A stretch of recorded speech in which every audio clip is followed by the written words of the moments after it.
Chinese Foreign Ministry nagbabayad daw sa mga vloggers para magkalat ng fake news. Oo, binabayaran ng China ang mga Pilipinong vloggers para siraan mismo ang Pilipinas. Tulad nung kumakalat na litrato ngayon sa social media. Sa resupply mission daw, tayo daw ang unang nag-water cannon. Ang PCG daw mismo ang nambomba na tubig laban sa mga Chinese, which is never naman ginawa ng Philippine Coast Guard. Deleted na nga ang picture na to o binura na. Pero makikita sa litrato na binomba raw ng Philippine Coast Guard vessel ng tubig ang Chinese Coast Guard. Samantalang ang China hindi daw tayo tinututukan ng water cannon.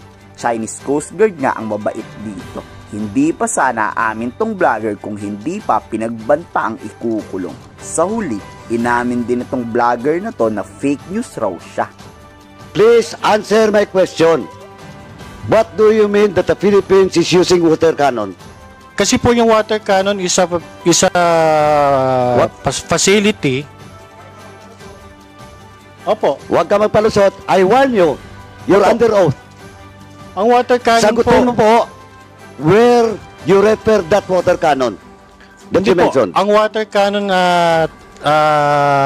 deployment po kasi is one of the actions taken by a state pag meron po mga dispute na ganyan nga po. Pilipinas, ibig mo sabihin, mag-water cannon din sa China. Pwede po. That's sinabi mo nag-water cannon.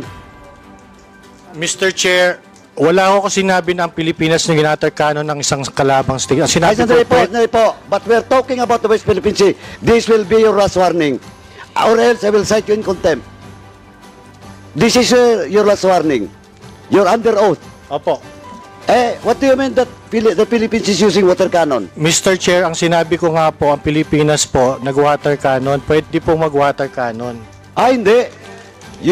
Walang pwede. Sinabi mong mag-water cannon. Mr. Chair, sige po. Mr. Chairman, with this, Mr. Chairman. Mag-apologize po ako. Mali po ako. Sige po, fake news po ako. Ang sinasabi ko lang po, pwede po ang water cannon sa South China Sea issue.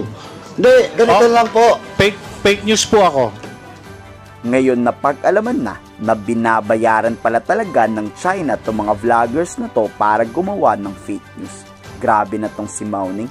May pa-seminar pa daw ang mga Chinese sa mga Pilipinong vloggers kung papaano sisirain ng PCG sa West Philippine Sea. Tinuturuan daw sila magpakalat ng maling balita through seminar. Tinuturuan kung papaano pagandahin ang imahen ng mga Chinese. Magkano kaya ang bayad para itakwil mo ang Pilipinas? And this seminar, was it sponsored or did you have to pay for your seminar fees? This was sponsored. So, ang nagbayad po nito ay yung